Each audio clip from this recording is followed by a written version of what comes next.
देखो last class में हम लोगों ने क्वांटम नंबर्स कर लिए थे, कल ही क्लास हुई थी, तो कल हम लोगों ने क्वांटम नंबर्स पढ़ लिए थे, ठीक है। आज पहले हम लोग क्या करेंगे, कुछ क्वेश्चंस करेंगे क्वांटम नंबर पे, ठीक है ना। ये तो एक क्वेश्चन तो हम लोगों ने ये कर लिया था, ठीक है। उसी के आगे करा रहा हूँ मैं। तो इसमें जैसे क्वेश्चन ये है, ये क्वेश्चन मैं आपको करके बताऊंगा, आप लोग समझिए अच्छे से क्वेश्चन, हाँ नोट कर लीजिएगा। Calculate maximum number of electrons in an atom having principal quantum number equal to 4 and ML कौन सी क्वांटम नंबर होती है? Sir magnetic. मैग्नेट है ना, मैग्नेटिक क्वांटम नंबर। हाँ, तो मैग्नेटिक क्वांटम नंबर की वैल्यू आपको 0 दी हुई है और प्रिंसिपल क्वांटम नंबर 4 दे रहा है।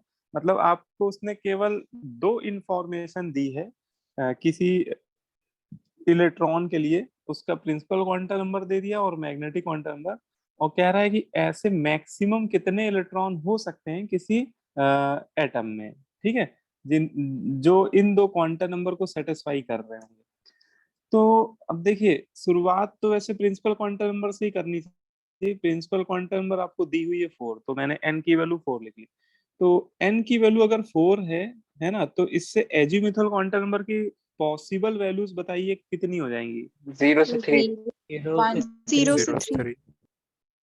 हाँ, 0 to n-1 है ना। एल 0 लेना एल की पड़ेगा। पॉसिबल वैल्यू, हाँ बिल्कुल लेना पड़ेगा, क्योंकि जीरो वैल्यू एस ऑर्बिटल को रिप्रेजेंट करती है ना। तो इसमें एल की पॉसिबल वैल्यू इस फॉर्मूले से निकाल रहे हैं हम लोग, 0 to n-1 है ना। तो एल की वैल्यू 0 भी हो सकती है, 1 भी हो सकती है, 2 भी हो सकती है और 3 भी हो सकती है, ठीक है। अब लेकिन देखो, उसने एल की वैल्यू उसने नहीं बोली है, उसने बोला है कि मैग्नेटिक क्वांटम नंबर 0 होना चाहिए। हमें उन, तो सबसे पहले एल की वैल्यू आप 0 ले लो, तो एल की वैल्यू 0 के लिए एम भी क्या आ जाएगा, 0 आ जाएगा, है ना। एल की वैल्यू 0 के लिए एम भी 0 आएगा। और बेटा एल की वैल्यू 0 एस ऑर्बिटल को रिप्रेजेंट कर रहा है, इसका मतलब एम एम इक्वल टू 0 भी ऑब्वियस है, एस ही ऑर्बिटल को रिप्रेजेंट कर रहा होगा। और एस ऑर्बिटल में मैक्सिमम 2 ही इलेक्ट्रॉन रह सकते हैं, है ना। अब आते हैं एल की वैल्यू 1। तो एल की वैल्यू अगर 1 है, तो एम की वैसे पॉसिबल वैल्यू तो 3 होंगी, 0 -1 0 1, ठीक है। लेकिन हम लोग केवल उन इलेक्ट्रॉन्स की काउंटिंग करनी है जिसके लिए मैग्नेटिक क्वांटम नंबर क्या हो, 0 हो, है ना। तो इसका मतलब जो 3 वैल्यूज हैं ये एक्चुअली पूरे पी सबसेल को रिप्रेजेंट कर रही है ना। और इस हमें मतलब है केवल ये वाली वैल्यू से, जिसके लिए मैग्नेटिक क्वांटम नंबर क्या आ रही है, 0 आ रही है। और मैग्नेटिक क्वांटम नंबर 0 किसी एक ऑर्बिटल के लिए ही आ रही होगी इन 3 में से, है ना। और उस ऑर्बिटल में मैक्सिमम कितने इलेक्ट्रॉन रिसाइड कर सकते हैं, 2 दो, है ना। तो 2 इलेक्ट्रॉन इसमें पकड़ में आ गए। अब L इक्वल टू 2 के लिए M की पॉसिबल वैल्यूज आएंगी 5, -2 -1 0 1 एंड 2, ठीक है। देखा जाए तो पूरा ये L की वैल्यू 2 पूरे D सबसेल को रिप्रेजेंट करती है। D सबसेल में 5 कमरे होते हैं, 5 ऑर्बिटल होते हैं, लेकिन हमें तो उस कमरे से मतलब है जिसके लिए, जिसके दरवाजे पे 0 लिखा हुआ है ना। तो जिस दरवाजे पे 0 लिखा हुआ है वो तो एक ही कमरा मिलेगा ना, एक ही ऑर्बिटल तो हमें मिलेगा, तो हमें 2 ही इलेक्ट्रॉन मिल पाएंगे, ठीक है। और एक वैल्यू यहाँ से मिल जाएगी, एल की वैल्यू अगर 3 है, तो एम की पॉसिबल वैल्यूज आएंगी टोटल 7 आएंगी, है ना। 7 माइनस, है ना, -3 2 +3, -3 -2 -1 0 1 2 3। और वैसे तो टोटल 7 ऑर्बिटल होते हैं एफ सबसेल में, लेकिन एम की वैल्यू 0 केवल इनमें से एक ही ऑर्बिटल के लिए होगी, ठीक है। और हमें वही 2 इलेक्ट्रॉन रिक्वायर्ड होंगे। तो अगर देखा जाए तो टोटल पॉसिबल इलेक्ट्रॉन 2 मुझे मिल गए एस में, 2 पी सबसेल में मिल गए, है ना। 2 ही मिल गए बेटा डी सबसेल में, और 2 ही मिल गए एफ सबसेल में। तो टोटल कितने हो गए, 8, ठीक है। तो हमारा आंसर क्या हो जाएगा, 8 हो जाएगा, ठीक है। क्लियर हो गया? Yes sir. है ना। तो ये इंटीजर टाइप क्वेश्चन है ना, कर लिए, नोट कर लिए इसको। फिर एक क्वेश्चन आपको मैं दूंगा, वो फिर आपको करना है। ये वाला नोट कर लिए, अगर कहीं डाउट हो तो पूछ लीजिए मुझसे।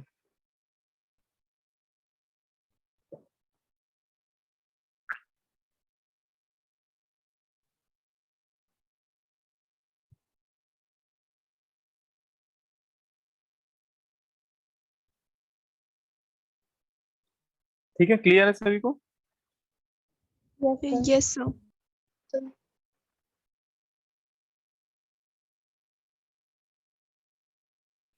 अच्छा, एक इसी क्वेश्चन में अगर मैं थोड़ा सा इसमें मॉडिफाई करना चाहूँ इस क्वेश्चन को, कि आपको जैसे दो क्वांटम नंबर दी थी, अगर वो एक कंडीशन और अप्लाई कर दे, कि बोल दे कि बताओ एस की वैल्यू प्लस हाफ भी कंसीडर करनी है, मतलब इन तीनों क्वांटम नंबर को फॉलो करने वाले है ना, टोटल कितने इलेक्ट्रॉन हो सकते हैं मैक्सिमम, तो आंसर क्या होगा?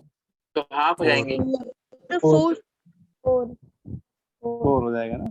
ठीक है, बहुत बढ़िया, बहुत बढ़िया आंसर, करेक्ट आंसर आपने बताया, फोर हो जाएगा, है ना। फोर इसलिए हो जाएगा क्योंकि इन दोनों क्वांटम नंबर के रिस्पेक्ट में तो 8 इलेक्ट्रॉन होंगे, है ना। लेकिन अगर एस की वैल्यू प्लस हाफ लेंगे तो किसी सेम सेंस में स्पिन करने वाले इलेक्ट्रॉन ही हमें काउंट करने होंगे। और इन 8 इलेक्ट्रॉन में जैसे आप मान लो, एज्यूम कर लो कि प्लस हाफ क्लॉकवाइज सेंस में स्पिन करने वाले इलेक्ट्रॉन को लिए कंसीडर कर रहे हैं, ठीक है। तो इन 8 में से 4 इलेक्ट्रॉन क्या होंगे, क्लॉकवाइज स्पिन कर रहे होंगे, और बाकी बचे 4 एंटी क्लॉकवाइज स्पिन कर रहे होंगे, है ना। तो अगर ये वैल्यू भी ऐड कर दे तो आंसर फिर 4 हो जाएगा, है ना। 8 में से आधे क्लॉकवाइज स्पिन कर रहे होंगे और आधे एंटी क्लॉक स्पिन कर रहे होंगे, ठीक है। चलो अच्छा, ये कंडीशन हटा देता हूँ मैं, ओरिजिनल क्वेश्चन ही रखता हूँ, ठीक है। अब इसमें एक, चलो आप ये वाला खुद से करो, चलो, ठीक है। ये वाला क्वेश्चन आपको करना है।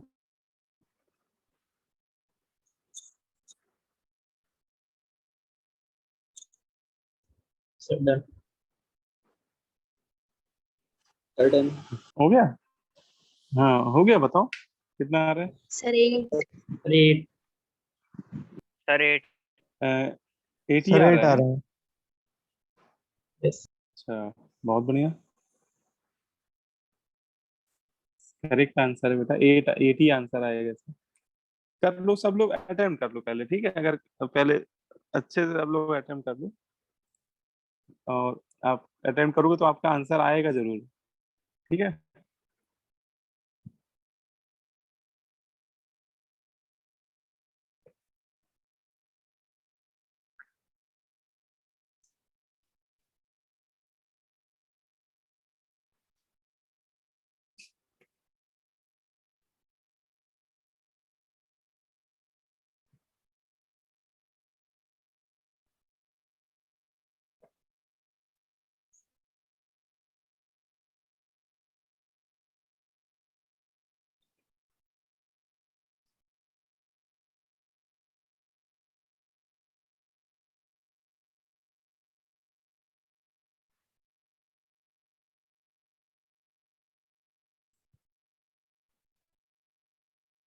आदर्श बेटा आ गया, आदर्श कुमार।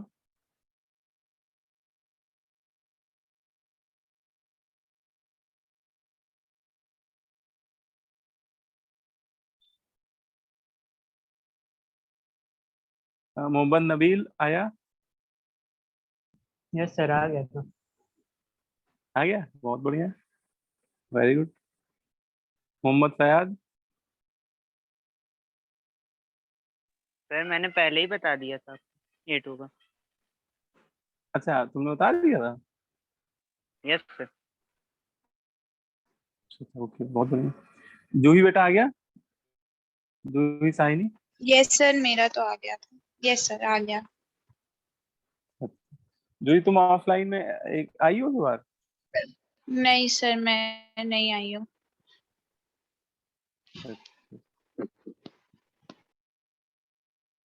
तो ठीक है, अगर आंसर 8 आ रहा है तो सही आ रहा है, ठीक है। 8 आंसर आएगा इसका। फिर भी मैं इस पर डिस्कस कर दे रहा हूँ, अगर किसी को डाउट हो तो एक बार देख ले, ठीक है। देखो इसमें आपको प्रिंसिपल क्वांटम नंबर दे दिया है 3, ठीक है। तो आपको प्रिंसिपल क्वांटम नंबर दिया हुआ है 3, और यहाँ पे कंडीशन दे दी है mod of magnetic quantum number is equal to 1। तो ये एक बिल्कुल बेसिक मैथमेटिक्स होती है। आपने पढ़ा होगा कि मॉड एक्स इक्वल टू अगर ए होता है तो एक्स की वैल्यू क्या आती है, प्लस माइनस ए आती है, ठीक है ना। Mod x x equal to a, तो इसका सॉल्यूशन क्या होता है, x equal to plus minus a. तो अगर ये ऐसे ही mod of magnetic quantum number equal to 1 लिखा हुआ है, तो मैग्नेटिक क्वांटम नंबर में भी +1 है ना, एंड -1, दो वैल्यूज आएंगी, ठीक है।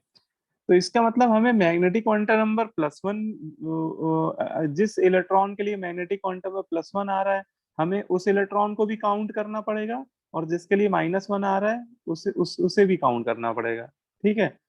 तो पहले क्या करते हैं, प्रिंसिपल क्वांटम नंबर से आप लोग स्टेप वाइज किया करो, ठीक है। फिर प्रिंसिपल क्वांटम नंबर से पहले एजीमुथल निकाला करो। तो एजीमुथल क्वांटम नंबर की पॉसिबल वैल्यूज आ जाएंगी 0, 1, 2, ठीक है। और एल की वैल्यू अगर 0 आ रही है तो बेटा मैग्नेटिक क्वांटम नंबर भी कितनी आ जाएगी, 0 ही आ जाएगी। L0 तो M भी 0, ठीक है।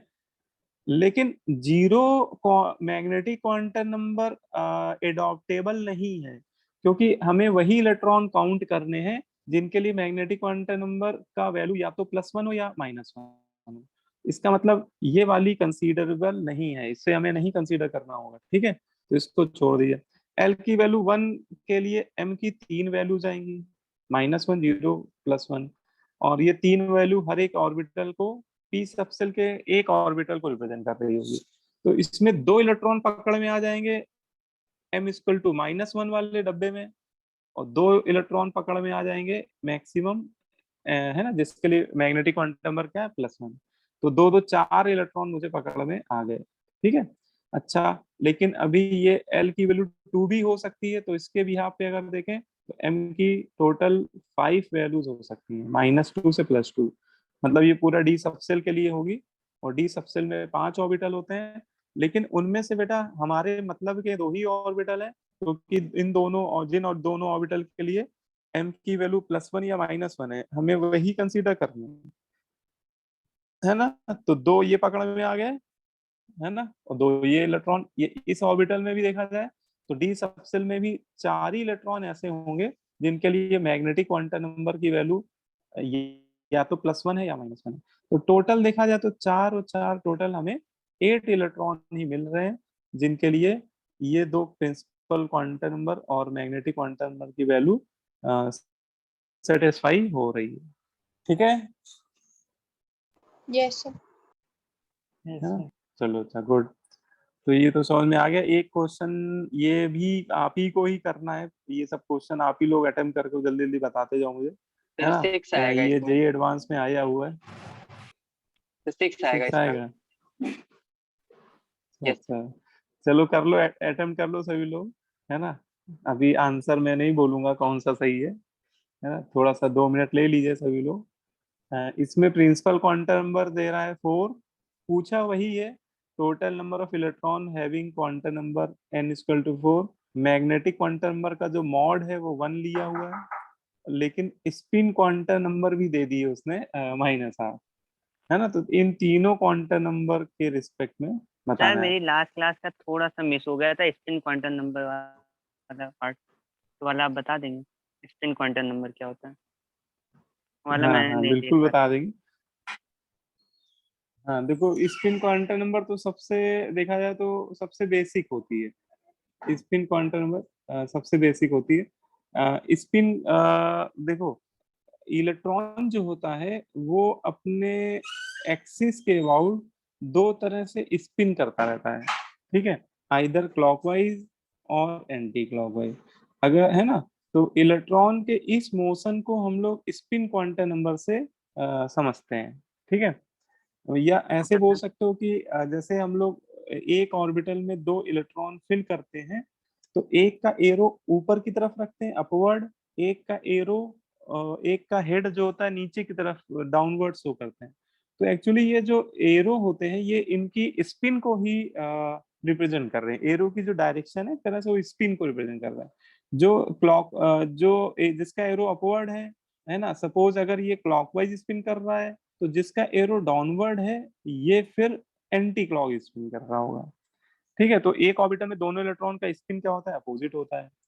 और इसमें क्लॉकवाइज इस स्पिन क्वांटम नंबर की वैल्यू या तो प्लस हाफ होती है या माइनस हाफ होती है।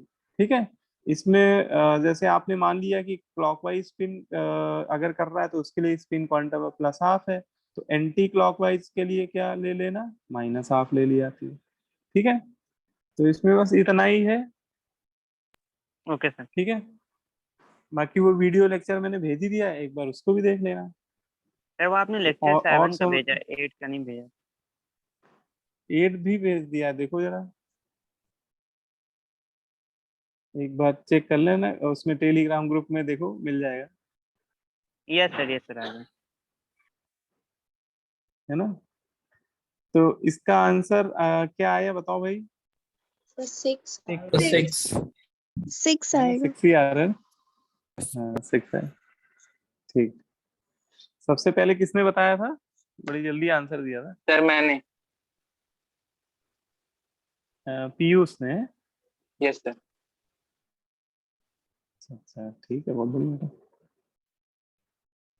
तो आंसर सही है, 6 है। देखो एक बार इसको मैं अटेम्प्ट भी कर देता हूँ। आपको प्रिंसिपल क्वांटम नंबर 4 दिया हुआ है, मैग्नेटिक क्वांटम नंबर का मॉड जो है वो 1 है। इसका मतलब मैग्नेटिक क्वांटम नंबर में भी +1, मतलब दो वैल्यूज आएंगी एंड -1 दोनों वैल्यू। ठीक है, और स्पिन क्वांटम नंबर आपको दे दिया है -12। ठीक है, तो वो तो आपके ऊपर है, -12 मान लीजिए कि क्लॉकवाइज वालों के लिए है या एंटी क्लॉकवाइज वाले के लिए, किसी एक लिए मान लेंगे हम लोग। ठीक है, तो एन की वैल्यू 4 से पहले एल निकालेंगे, एल की वैल्यू आ जाएगी 0 1 2 3 भी आ रही है ना।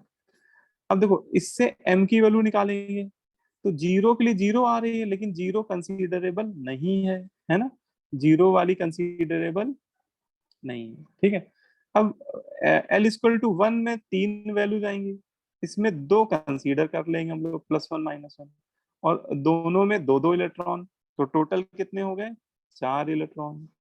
ऐसे 2 के लिए भी बेटा वैसे तो 5 वैल्यूज आएंगी, है ना, लेकिन इनमें से 2 ही वैल्यूज ऐसी होंगी जिनको हम लोग यहाँ कंसीडर करेंगे, एक -1 एक +1। तो 2 + 2 बेटा 4 इलेक्ट्रॉन और मिल गए, पकड़ में आ गए, है ना। और L = 3 में वैसे टोटल आपकी 7 वैल्यूज आएंगी, लेकिन हमें कौन सी कंसीडर करनी है, जिनके सामने +1 और -1 लिखा हुआ है। ठीक है, तो वो केवल 2 ही ऑर्बिटल मिल पाएंगे हमें। ठीक है, और एक ऑर्बिटल में 2 इलेक्ट्रॉन, तो 4 ऑर्बिटल में 8 इलेक्ट्रॉन। ठीक है, सॉरी 2 में 4 इलेक्ट्रॉन। लेकिन अब इनमें हमें केवल वही इलेक्ट्रॉन लेने हैं जिनकी स्पिन क्या हो, सेम हो। तो मान लेते हैं कि -12 वाला क्लॉकवाइज को स्पिन कर रहा है, तो इसमें देखा जाए तो इसमें एक ही मतलब टोटल आप देख लो, टोटल 4 4 8 4 12 इलेक्ट्रॉन आ रहे हैं, और आउट ऑफ 12 इलेक्ट्रॉन इसमें 6 इलेक्ट्रॉन क्लॉकवाइज स्पिन कर रहे होंगे, और 6 बचे हुए 6 इलेक्ट्रॉन एंटी क्लॉकवाइज स्पिन कर रहे होंगे, है ना। इसका मतलब सेम स्पिन में कितने इलेक्ट्रॉन कंसीडर होंगे, केवल 6 इलेक्ट्रॉन ही कंसीडर होंगे। ठीक है, यस। तो है ना, आप लोग समझ गए हो मेरे ख्याल से बात अच्छे से। अगर ये कंडीशन ना वो लगाता, ठीक है, अगर वो ये कंडीशन ना लगाता, तो फिर केवल यही दो कंडीशन होती, तो आंसर हमारा क्या हो जाता है, ठीक है, उस केस में 12 हो जाता है। लेकिन उसने स्पिन क्वांटम नंबर की वैल्यू भी कंसीडर कर ली है कि केवल -12 वालों के लिए बताना है। तो उन 12 इलेक्ट्रॉन में आधे इलेक्ट्रॉन क्लॉकवाइज स्पिन कर रहे होंगे, आधे इलेक्ट्रॉन एंटी क्लॉकवाइज स्पिन कर रहे होंगे। ठीक है, ये वाला बताओ भाई, ये वाला एक बार कर डाल बेटा। सर 25 25। 25 25 यस। 25 है ना, ठीक है, बहुत बढ़िया। कैसे किया बताओ भाई, एक बार मुझे समझाओ। सर n5 है तो सर l की जितनी भी वैल्यूज आएंगी और सर उनपे m की भी वैल्यूज आएंगी, तो सर कोई कंडीशन तो है नहीं, तो सर सारे ऑर्बिटल से होंगे, और सर वो स्पिन से ऑर्बिटल का तो कोई फर्क पड़ता नहीं है सर, हाँ तो सर वो ठीक सारे है, तो सर 25 आ रहे हैं। ठीक यस ठीक सर ठीक, बहुत ऑर्बिटल बढ़िया। करेक्ट, बिल्कुल सही है ना। इसमें एक आप लोगों को फॉर्मूला भी बता देते हैं, एक फॉर्मूला भी लिख लीजिए टोटल नंबर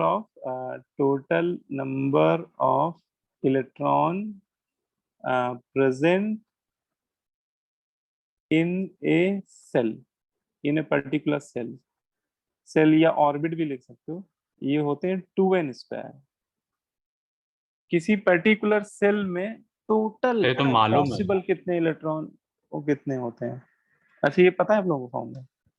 हाँ यस सर, सर 9 से पढ़ रहे हैं। 9th से पढ़ा था। यही अच्छा फॉर्मूला अच्छा, बोर मॉडल 9 में पढ़ा दिया जाता है, थोड़ा बहुत बता दिया जाता है। नहीं सर, नॉर्मल इलेक्ट्रॉन शेल के लिए भी यही फॉर्मूला था ना। हाँ हाँ, एक्चुअली हाँ, ये बोर मॉडल में फिट बैठ जाता है। ठीक है, सही कह रहे हो। तो ये पता है तो फिर तो कोई इससे भी हो सकता है, ये वाला क्वेश्चन इससे भी कर सकते हैं हम लोग, कि जैसे उसने n की वैल्यू 5 दी है, तो अगर हम लोग बोले फिफ्थ सेल में टोटल पॉसिबल इलेक्ट्रॉन कितने होंगे, तो ये आप निकालोगे तो 50 आ जाएंगे, है ना 50। लेकिन वो 50 इलेक्ट्रॉन में आधे इलेक्ट्रॉन क्लॉकवाइज स्पिन कर रहे होंगे, है ना जस्ट, और remaining half electron anti clockwise spin कर रहे होंगे। तो यहाँ पे उसने स्पिन क्वांटम नंबर की भी कंडीशन लगा दी है। तो वैसे केवल n=5 के लिए तो टोटल 50 इलेक्ट्रॉन पॉसिबल है मैक्सिमम, लेकिन उसमें 25 क्लॉकवाइज स्पिन कर रहे होंगे और 25 एंटी क्लॉकवाइज, है ना। तो इसका मतलब इलेक्ट्रॉन इन ने दोनों ऑर्बिटल्स कंडीशन। पूछा है, इलेक्ट्रॉन ने ऑर्बिटल्स पूछा है।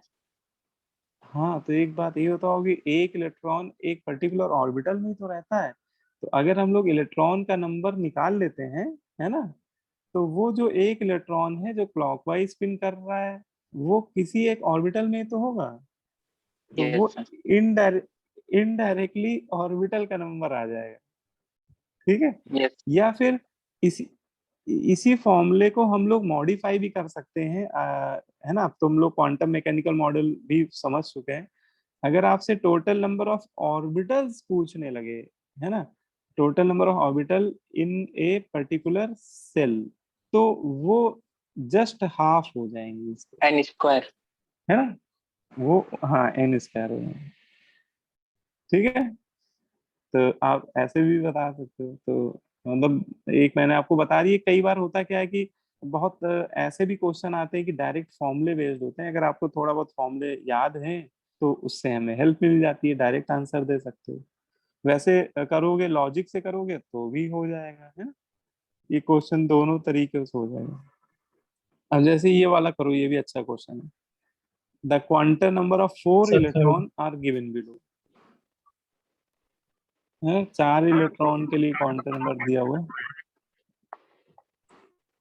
और आपको the correct order of their energy increasing energies will be, आपको इन इलेक्ट्रॉन्स की एनर्जी का इंक्रीजिंग ऑर्डर देना है, में अरेंज करना है इनको। Sir third. यस सर था। थर्ड वाला है। हाँ, कैसे कर किया बताओ भाई, इलेक्ट्रॉन सर की वो एनर्जी सर कैसे। Sir n+l। n+l rule. n+l rule हमने तो पढ़ाया नहीं यार, कहाँ से पढ़ लिया तुम लोग? Sir school. स्कूल पे में। स्कूल में पढ़ा दिया स्कूल में पढ़ा दिएगा, अच्छा। चलो अच्छा, आज हम लोग पढ़ेंगे n+l रूल, अभी आज के लेक्चर में पढ़ना है हम लोग को। तो ये एक्चुअली आगे वाले टॉपिक का है क्वेश्चन, लेकिन चलो आ गया तो बता ही देता हूँ। और ऑर्बिटल की जो एनर्जी होती है ना, एनर्जी ऑफ ऑर्बिटल, या ऑर्बिटल में रहते कौन है, इलेक्ट्रॉन रहते हैं। तो जो ऑर्बिटल की एनर्जी होती है वही इलेक्ट्रॉन की एनर्जी होती है। तो उसका मतलब एक ही होता है, एनर्जी ऑफ ऑर्बिटल या फिर एनर्जी ऑफ इलेक्ट्रॉन, वो एक ही बात है। तो क्वांटम मैकेनिकल मॉडल ये बोलता है कि ऑर्बिटल या इलेक्ट्रॉन की एनर्जी जो होती है वो डायरेक्टली प्रोपोर्शनल होती है n+l के सम के। है ना, ये एक रूल होता है n+l रूल, ठीक है। The energy of orbital is directly proportional to n+l। n यहाँ प्रिंसिपल क्वांटम नंबर है, l आपका इंडिविजुअल क्वांटम नंबर है, और जिस ऑर्बिटल के लिए n+l की वैल्यू जितनी हायर होती है उसकी एनर्जी भी उतनी ज्यादा होती है, ठीक है ना। लेकिन इसमें दो रूल होते हैं, दो स्टेटमेंट होते हैं। तो पहले तो हम लोग n+l की वैल्यू चेक करते हैं, लेकिन कई बार ऐसा भी होगा कि पता चला दो ऑर्बिटल के लिए n+l की वैल्यू सेम आने लगेगी। तो कभी ऐसा होगा कि n+l की वैल्यू सेम आने लगे, तो फिर हम लोग इसमें सेकेंड स्टेटमेंट पे जाते हैं, और सेकेंड स्टेटमेंट इसका ये बोलता है, ये लेकिन सेकेंड स्टेटमेंट तभी लगाइएगा जब n+l की वैल्यू क्या आने लगे, सेम आने लगे इन्हीं दो ऑर्बिटल के लिए, है ना। तब उस सिचुएशन में आप कह दीजिएगा, उस सिचुएशन में हम लोग क्या करेंगे, energy of orbital is directly proportional to only principal quantum number. फिर वो प्रिंसिपल क्वांटम नंबर पे ही डिपेंड करेगी, ठीक है। तो इसमें हम लोग को जैसे एनर्जी लिखना है तो आप क्या करो, हर एक ऑप्शन में उसने चारों क्वांटम नंबर की वैल्यू दे दी है, लेकिन एनर्जी केवल एन और एल के सम पे ही डिपेंड करती है, बाकी की क्वांटम नंबर का एनर्जी से कोई लेना देना नहीं। तो आप एन और एल का सम कर दो, तो पहले में क्या आ गया, 6 आ गया।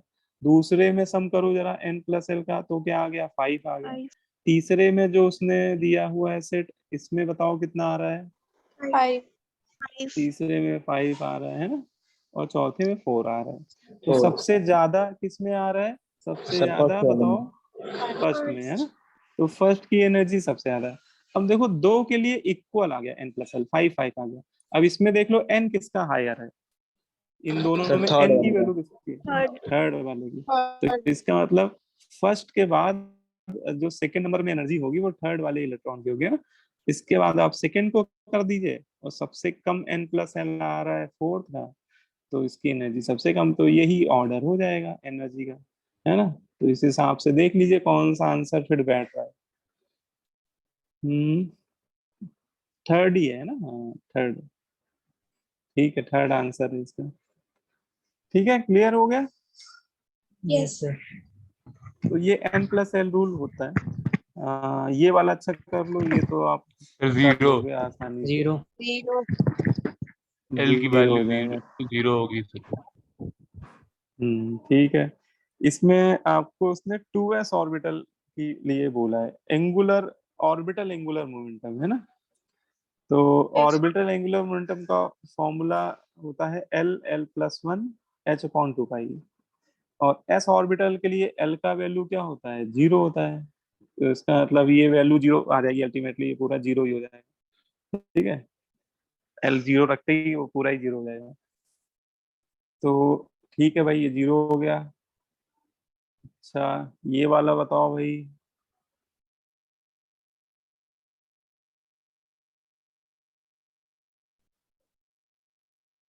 F8, है ना, ये वाला एक बार कर लीजिए, अटेम्प्ट कर लीजिए। ये वाला अभी रहने दीजिए, एक्चुअली इसमें अभी नोडल प्लेन में इनका नंबर पूछ रहा है, तो अभी ये आज पढ़ाएंगे, ठीक है। वो जो पढ़ा लेंगे, अभी टॉपिक नोडल प्लेन हुआ नहीं ना पूरा तरह से, तो ये वाला अभी छोड़ दो, आप लोग ये वाला कर लो, F9 कर लो।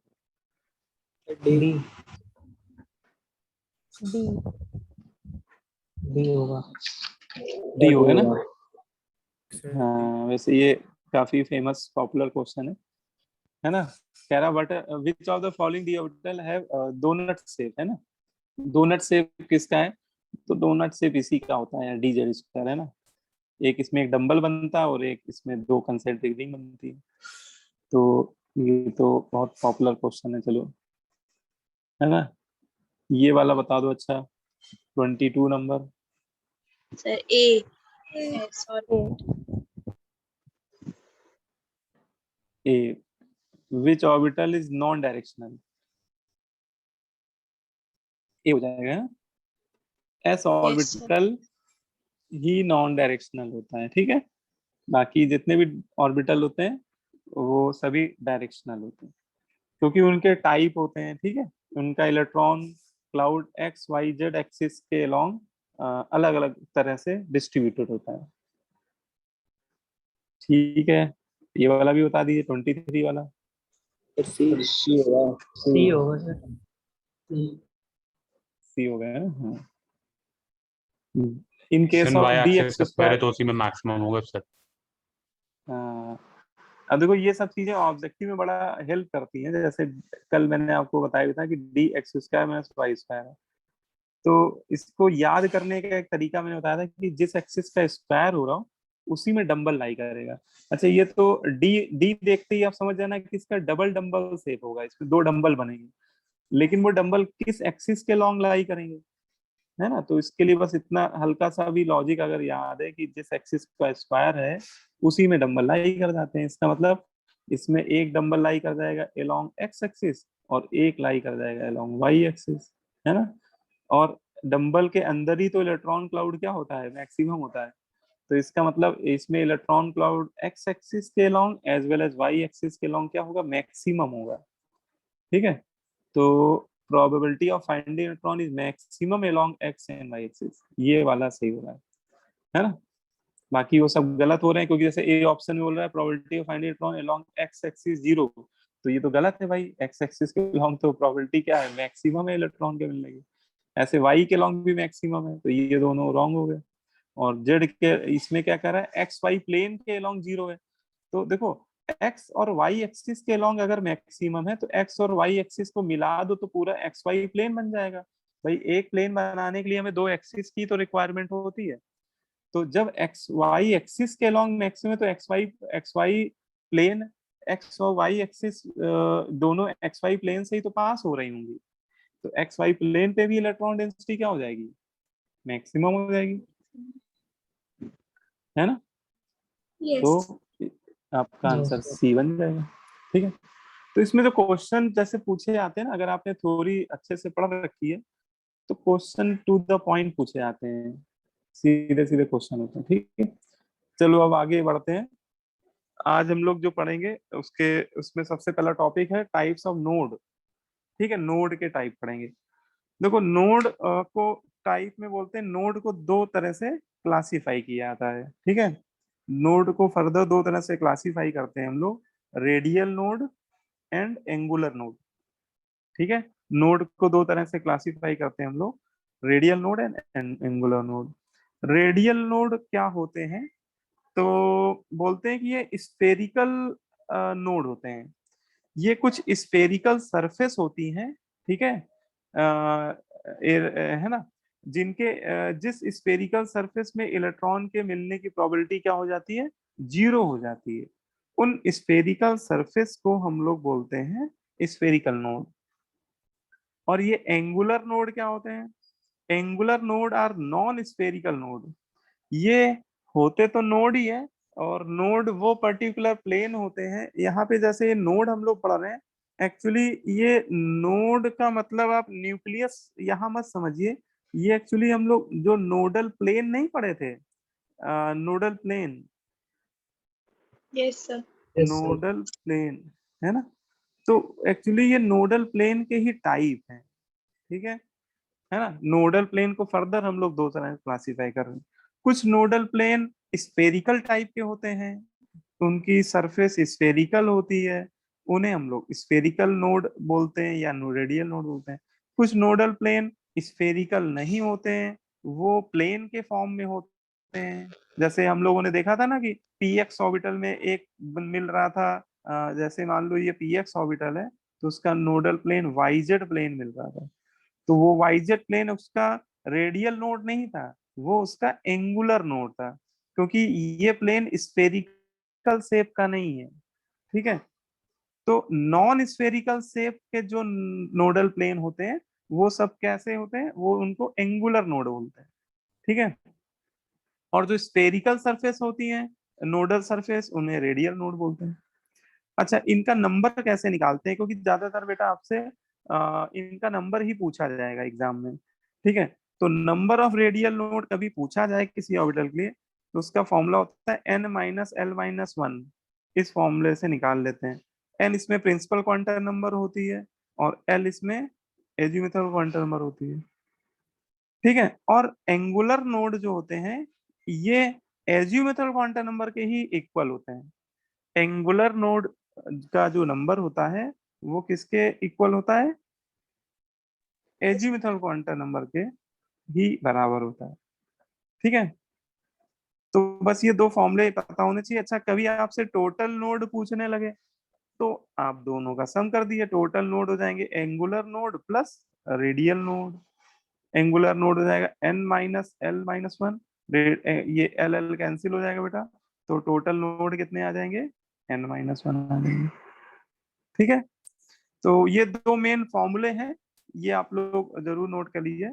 रेडियल नोड हो गया n minus L minus one और एंगुलर नोड l।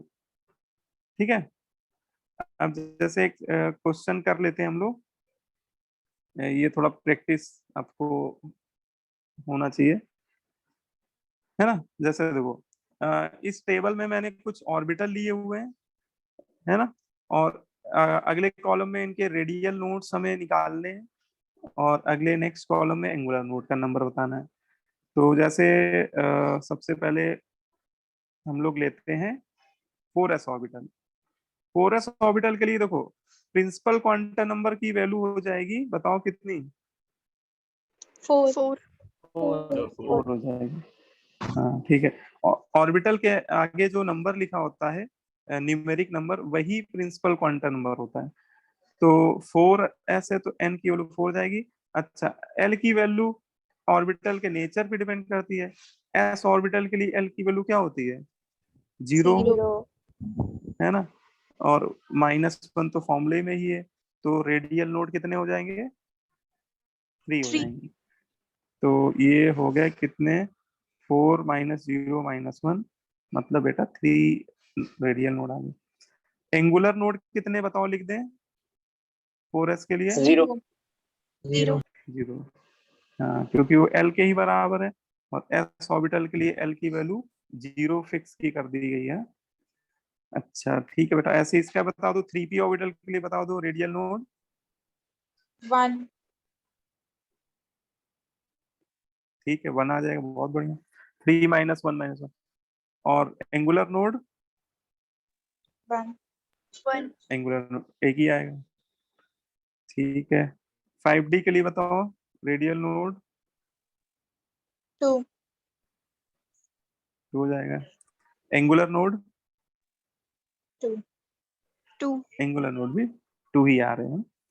तो ऐसे आपको कोई भी ऑर्बिटल बेटा दे दिया जाएगा क्वेश्चन में, और आपसे पूछा जाएगा इसके रेडियल नोड बताओ कितने, एंगुलर नोड, तो सीधे बस फॉर्मूला ही लगाना होता है। मेन आपको फॉर्मूले पता होंगे तो आप सारे आंसर दे डालोगे। ठीक है, अगर टोटल नोड एक चाहो तो एक कॉलम और बना लेना, उसमें टोटल नोड लिख देना, तो वो इन दोनों के सम के बराबर होते जाएंगे, है ना। तो ये ध्यान रखना आप लोग। जैसे नोट में एक पॉइंट मैंने लिखा हुआ है, नोडल प्लेन एंड नोडल कोन। ठीक है, जितने भी नोडल प्लेन होते हैं और नोडल कोन होते हैं वो सभी नॉन स्फेरिकल होते हैं। ठीक है, क्योंकि देखो प्लेन प्लेन जो होता है वो स्फेरिकल होता नहीं है, कोन भी स्फेरिकल नहीं होता है। तो ये सभी नॉन स्फेरिकल होते हैं, और नॉन स्फेरिकल जो नोडल सरफेस होती है उन्हें ही हम लोग क्या बोलते हैं? एंगुलर नोड बोलते हैं। ठीक है, यस अब जैसे एक ये क्वेश्चन है, ये आप लोगों को बताना है आंसर। अच्छा क्वेश्चन है ये, देखिए क्या कह रहा है। फॉर एन इलेक्ट्रॉन n की वैल्यू 3 दी हुई है, with n equal to 3 has only one radial node. है ना, कह रहा है कि कोई इलेक्ट्रॉन है जिसके लिए प्रिंसिपल क्वांटम नंबर 3 है और उसमें एक ही रेडियल नोड बन रहा है। तो पूछ रहा है the orbital angular momentum for the electron will be, तो उस इलेक्ट्रॉन का ऑर्बिटल एंगुलर मोमेंटम कितना होगा?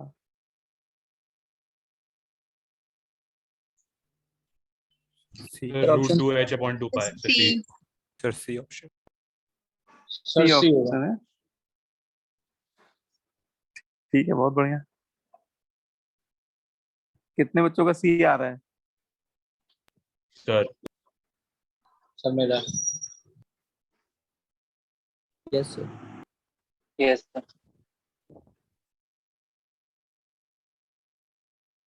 ठीक है, हैंड रेस कर दिया करो, है ना, जिससे जल्दी समझ में आ जाता है। कि किसका कितने बच्चों का आएगा।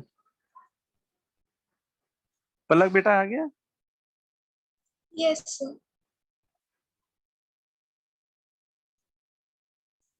ठीक है, बहुत बढ़िया। अभी बहुत बच्चे तो क्लास में ऐसे हैं कि अगर हम मिले तो शायद वो हमें ना पहचान पाए, और आप मिलो तो हम आपको ना पहचान पाए।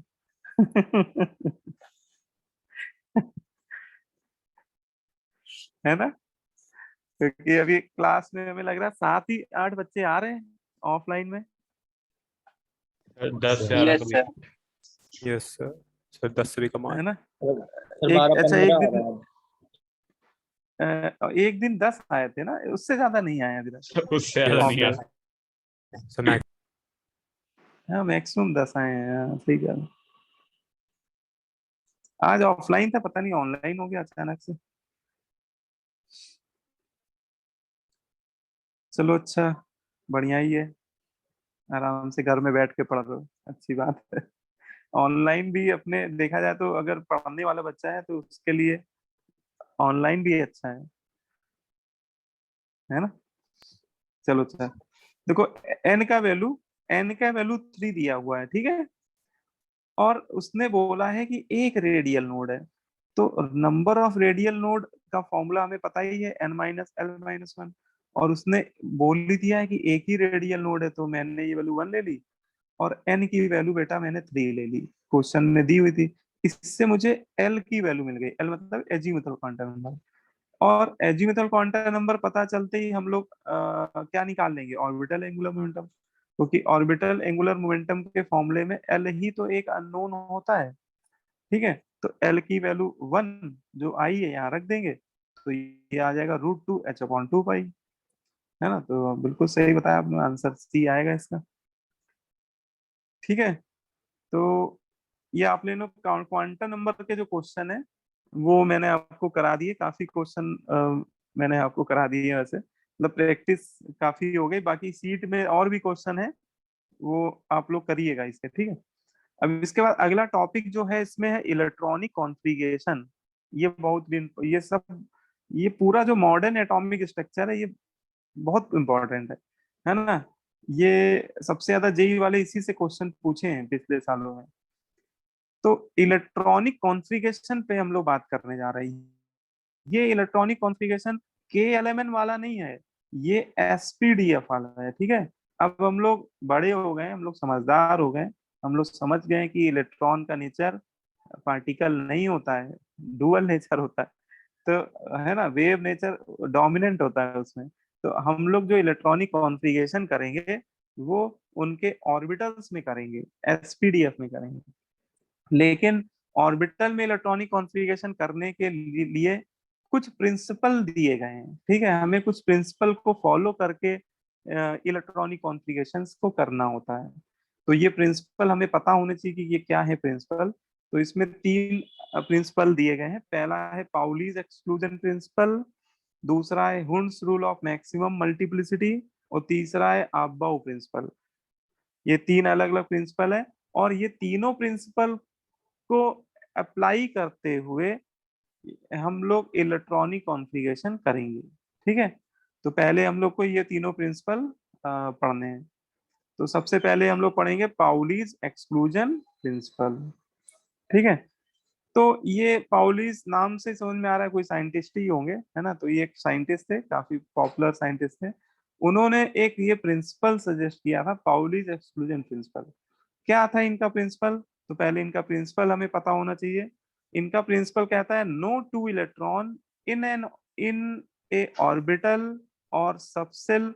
ऑर्बिटल एस के लिए, क्योंकि एस को सबसेल नहीं बोला जाता है, और सबसेल बाकी बचे हुए 3 के लिए, पीडीएफ के लिए सबसेल, है ना? ऐसे समझिएगा, ऑर्बिटल बोला जा रहा है एस के लिए और सबसेल बोला जा रहा है पीडीएफ के लिए, ठीक है।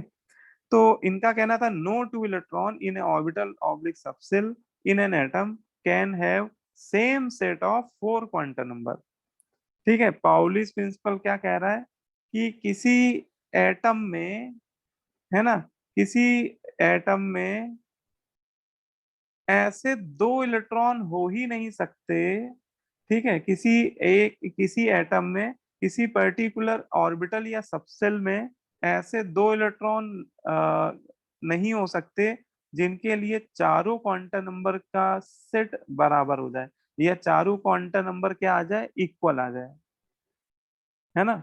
किसी भी एटम में किसी भी ऑर्बिटल या सबसेल में ऐसे 2 इलेक्ट्रॉन पॉसिबल ही नहीं है, इम्पॉसिबल होंगे जिनके लिए चारों क्वांटम नंबर की वैल्यू बराबर हो जाए। बोलो, बात समझ में आ रही कि नहीं आ रही है? Yes Yes, sir. sir. Yes, sir. ठीक है, तो पाउलीज प्रिंसिपल के यही कहता है कि किसी भी एटम में किसी भी ऑर्बिटल या सबसेल में किन्हीं भी 2 इलेक्ट्रॉनों के लिए चारों क्वांटम नंबर की वैल्यू इक्वल नहीं हो सकती। हाँ, मैक्सिमम 3 क्वांटम नंबर इक्वल हो सकती है, लेकिन चौथी फिर डिफर कर जाएगी। चारों क्वांटम नंबर इक्वल नहीं हो सकती। अब देखो इसका मतलब समझते हैं, ये तो हाँ हाँ बताओ बेटा। सर ये तो सर अगर चारों सेट की बात करें तो सर सिर्फ ऑर्बिटल सबशेल नहीं, पूरे एटम में सर किसी भी 2 इलेक्ट्रॉन का चारों का सेट सेम नहीं हो सकता सर। हाँ बिल्कुल सही कर रहे हो, मतलब ये तो ऑर्बिटल या सबसेल के लिए इन्होंने दिया था।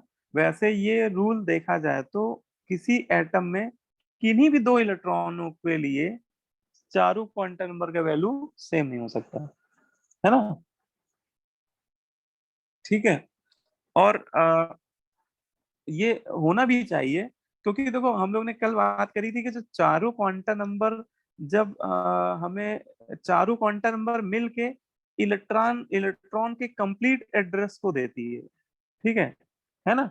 और हर एक एटम में है ना, किसी एक पर्टिकुलर एटम में हर एक इलेक्ट्रॉन की एक इंडिविजुअल आइडेंटिटी होती है ना।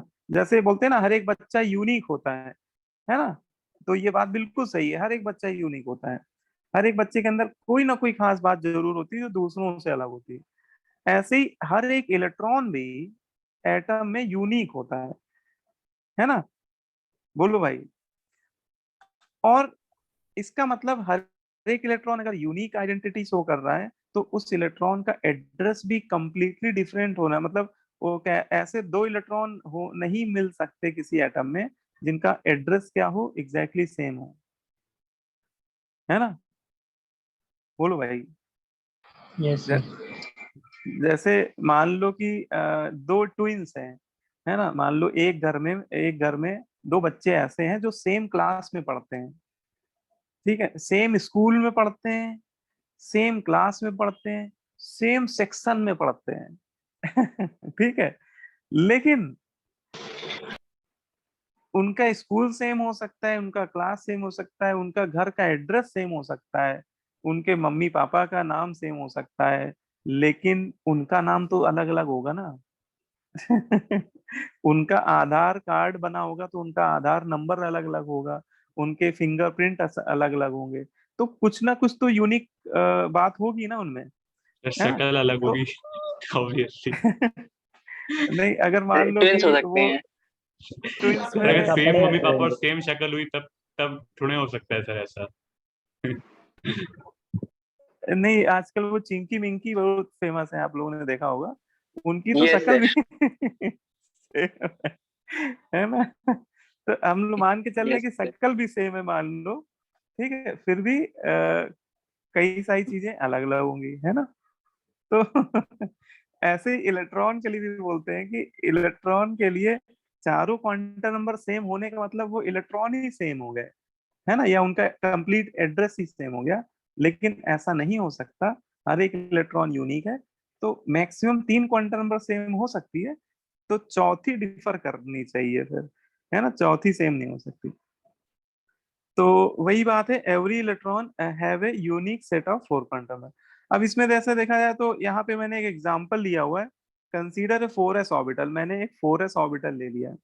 4s ऑर्बिटल में 2 इलेक्ट्रॉन जैसे मैंने कंसीडर किए कि ये 4s ऑर्बिटल इस समय फुली फिल्ड है, इसमें 2 इलेक्ट्रॉन है।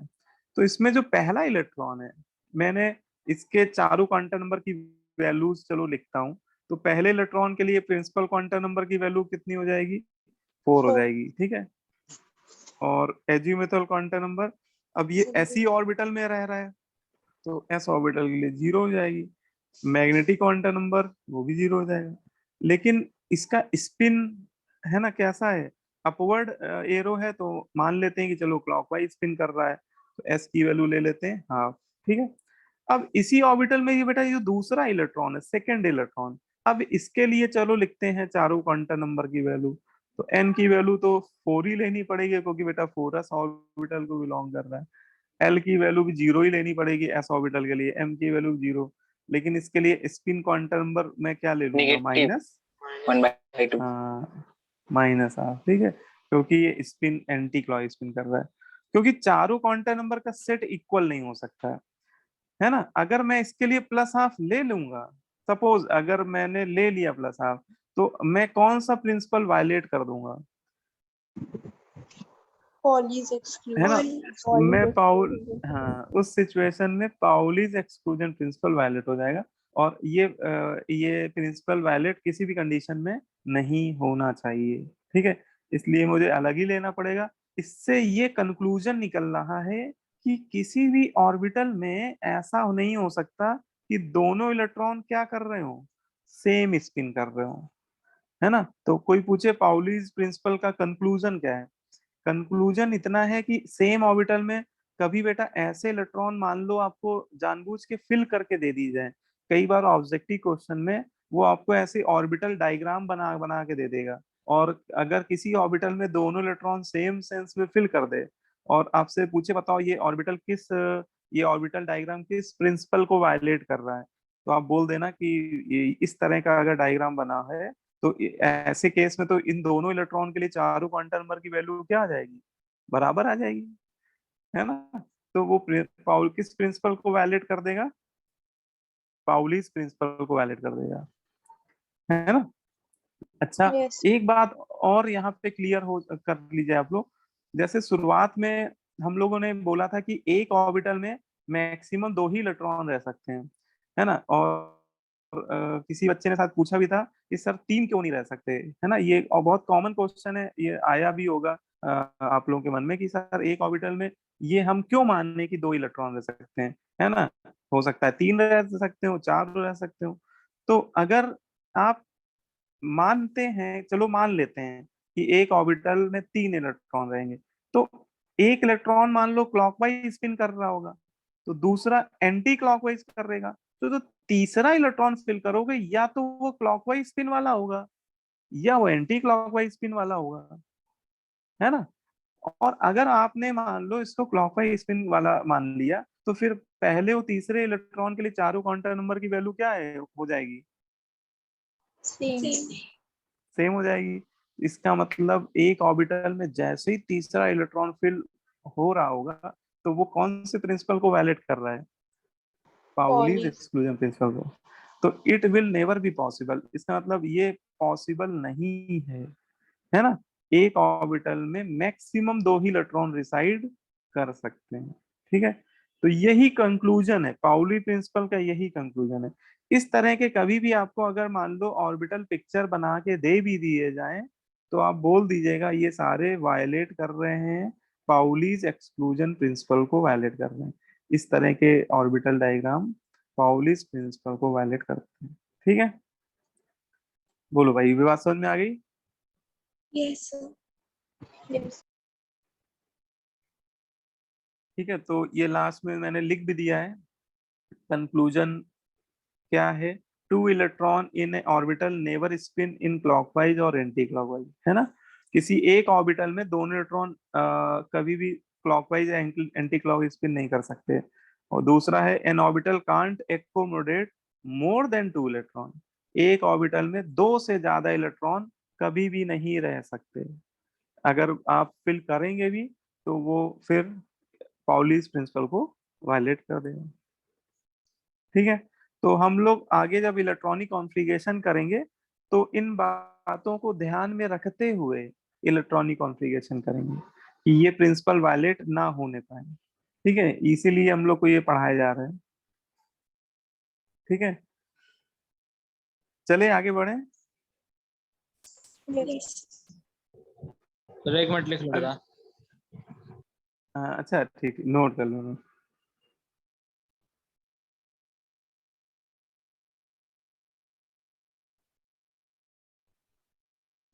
ठीक है, तो ये पाउलिस एक्सक्लूजन प्रिंसिपल है। तो आपसे कभी पूछ दिया जाए डिफाइन पाउलिस एक्सक्लूजन प्रिंसिपल, तो वो जो शुरुआत में 2-3 लाइनें लिखी हुई थी वो एक्चुअली उसकी डिफिनेशन है ना, वो हम लोग को याद होनी चाहिए।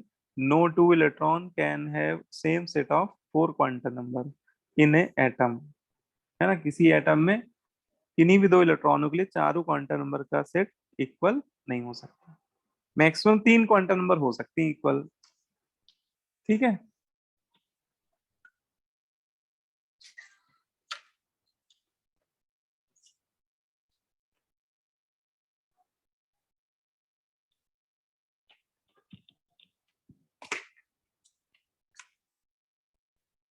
हो गया सर।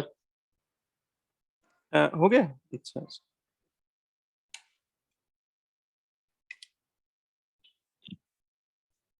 हाँ देखो, इसके बाद अब अगला जो प्रिंसिपल है वो है हुंस रूल ऑफ मैक्सिमम मल्टीप्लिसिटी।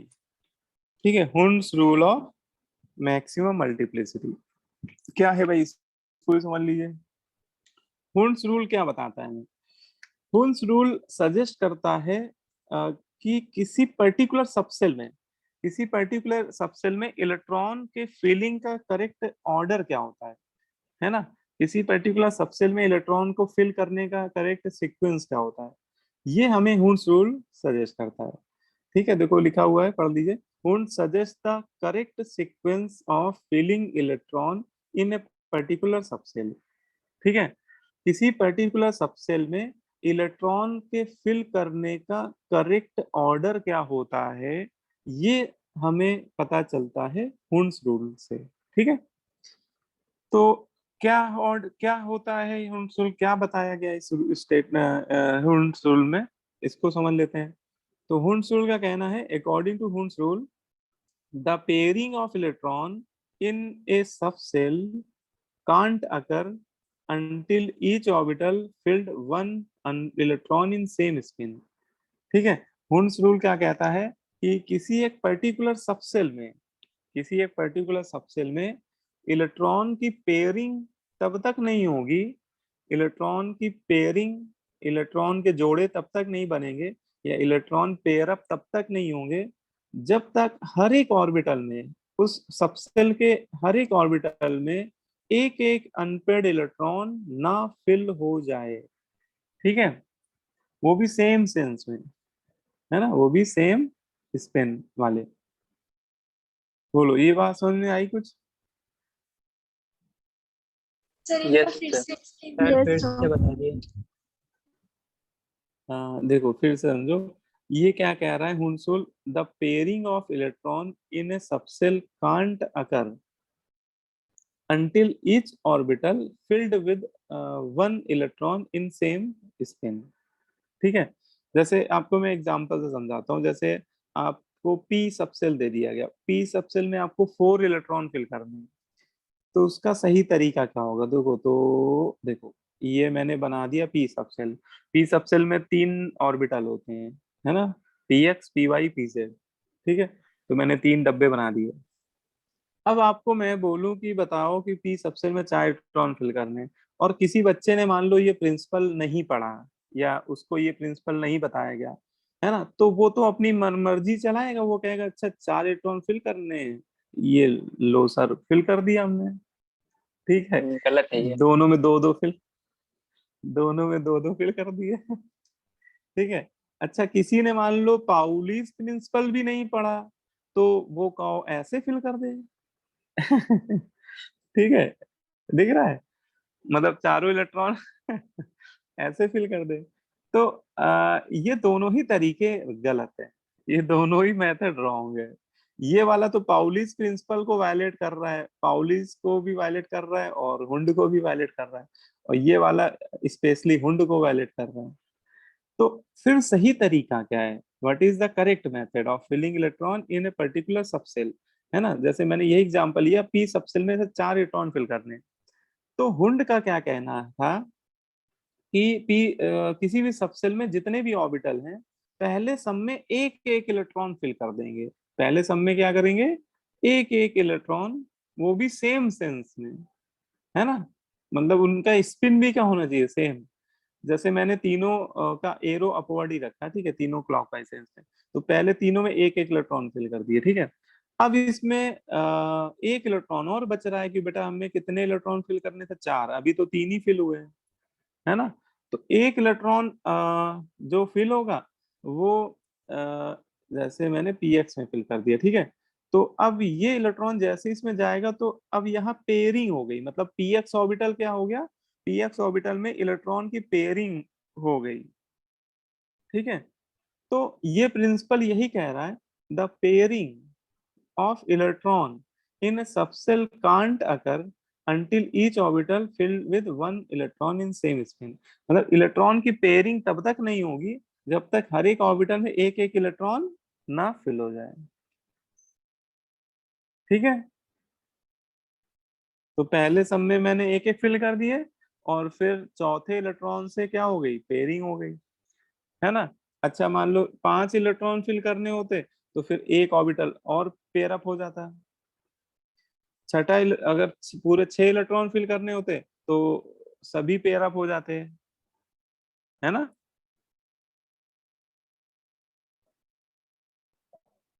ठीक है। Yes Yes, sir. sir. Yes, sir. अब इसमें एक बात ये भी समझ लीजिए कि ऐसा हुंड ने रूल क्यों दिया, और दूसरी बात इन्हों तो दिया, हम लोग क्यों मान रहे हैं, ठीक है। इनका रूल क्यों सही माना जाता है, या इस रूल को हम लोग क्यों फॉलो करते हैं। भाई सही है तभी तो फॉलो करते हैं, लेकिन किस बेसिस पे करेक्ट है, क्यों इनकी हम लोग माने। तो इन्होंने लॉजिक क्या दिया, इन्होंने जो बात बताई वो भी समझ लीजिए। इनका ये तो डायरेक्ट स्टेटमेंट है, लेकिन इसके पीछे लॉजिक क्या था। लॉजिक यह था, इनका कहना था कि किसी एक ऑर्बिटल, किसी एक सबसेल के जो ये ऑर्बिटल होते हैं, है ना, जैसे पी सबसेल के 3 ऑर्बिटल होते हैं, इन सबकी एनर्जी आपस में क्या होती है, बराबर होती है, ठीक है। इन सबकी एनर्जी आपस में क्या होती है, बराबर होती है, ठीक है।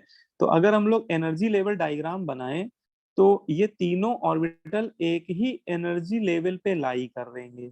px py और pz की एनर्जी आपस में क्या है, इक्वल है, ठीक है। तो देखो जब एनर्जी तीनों की बराबर है, तीनों इक्वल एनर्जी लेवल पे हैं, तो सभी को सम्मान, सभी को सेम इक्वलिटी की अकॉर्डिंग इलेक्ट्रॉन की फीलिंग होगी ना, कि जब तीनों की एनर्जी बराबर है और मुझे 4 इलेक्ट्रॉन फिल करने हैं, तो मैं सबको इज्जत देते हुए, सबको सम्मान देते हुए एक एक इलेक्ट्रॉन फिल कर दूंगा, क्योंकि तीनों की एनर्जी बराबर है ना। तो सब में तीनों के साथ एक जैसा ट्रीटमेंट होगा ना, क्योंकि तीनों की एनर्जी इक्वल है, तो तीनों में एक एक इलेक्ट्रॉन पहले फिल हो जाएगा। अब चौथे इलेक्ट्रॉन से क्या हो गया, जाएगी पेयरिंग, ठीक है। लेकिन एक बात और यहाँ से निकल के आती है कि वो जो चौथा इलेक्ट्रॉन होगा वो किस में पेयर अप होगा, px वाले में कि py वाले में कि pz वाले में, बताओ भाई।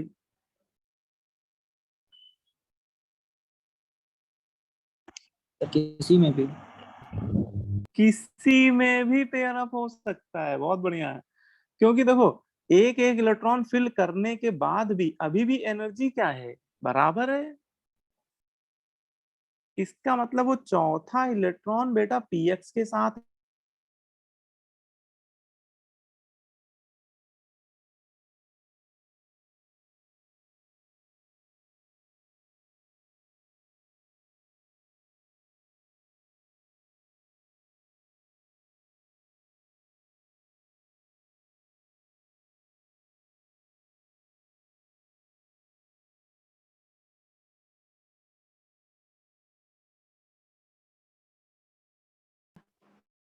पहले तीनों में एक एक इलेक्ट्रॉन, पहले तीनों में एक एक इलेक्ट्रॉन फिल हो जाए, और चौथा इलेक्ट्रॉन मैं किस में पेयर अप करा दूं, py वाले के साथ।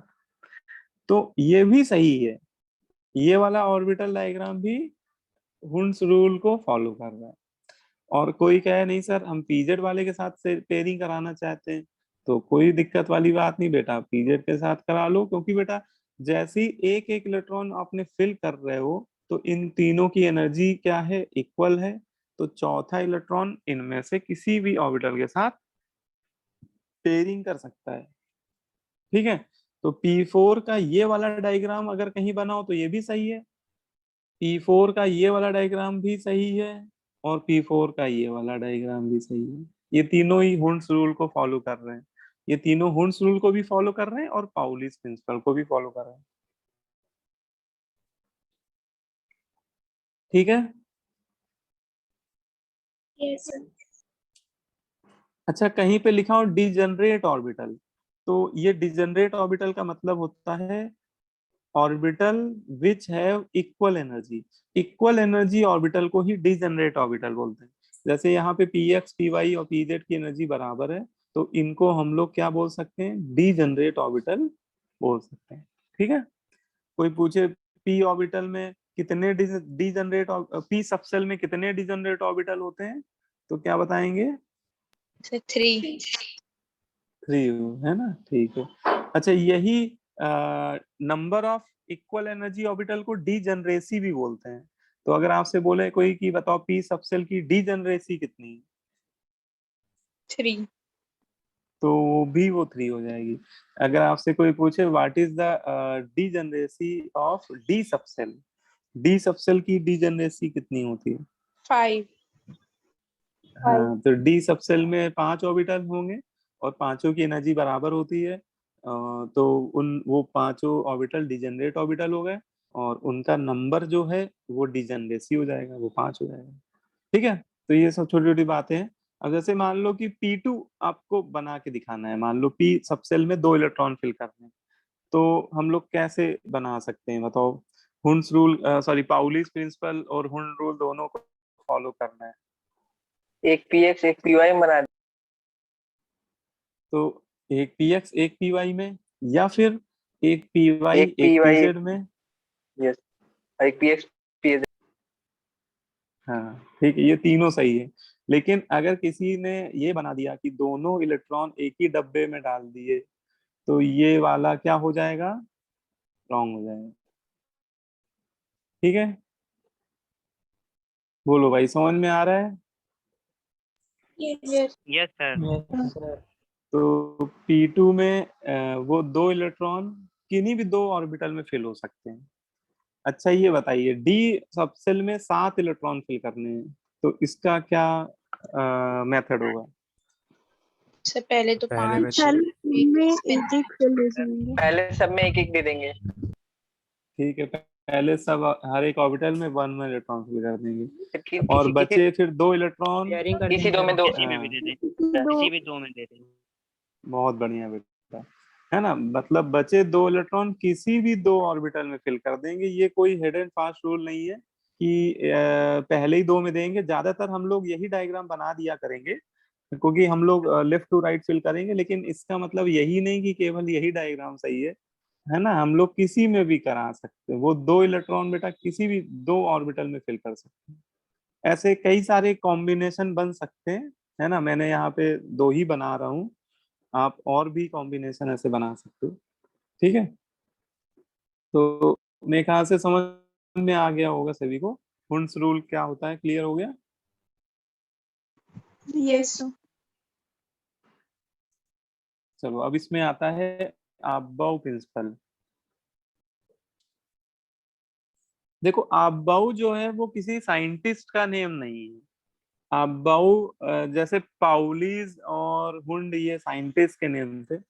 अबाउ एक जर्मन वर्ड है। अबाउ क्या है, जर्मन वर्ड है, और इसका मतलब होता है इंग्लिश में टू बिल्ड अप और टू मेक अप। अबाउ एक जर्मन वर्ड है, इसका मतलब क्या होता है, टू बिल्ड अप और to make up.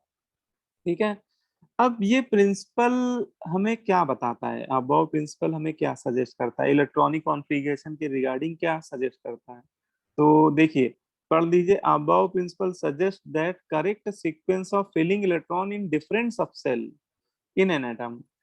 About principle हमें ये बताता है कि आपको अगर डिफरेंट डिफरेंट सबसेल दे दिए जाएं, क्योंकि एक एटम में अलग अलग तरह के सबसेल होते हैं, है ना।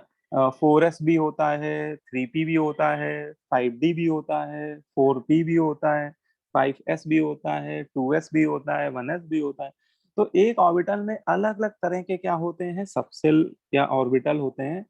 तो उनमें इलेक्ट्रॉन के फिलिंग का ऑर्डर क्या होगा, ठीक है। किसी एक एटम में देखा जाए तो सबसेल तो सारे ही होते हैं, है ना। और उन सब सेल में इलेक्ट्रॉन के फिलिंग का क्या ऑर्डर होगा, ये हमें पता चलता है किस प्रिंसिपल से, अबाव प्रिंसिपल से, ठीक है।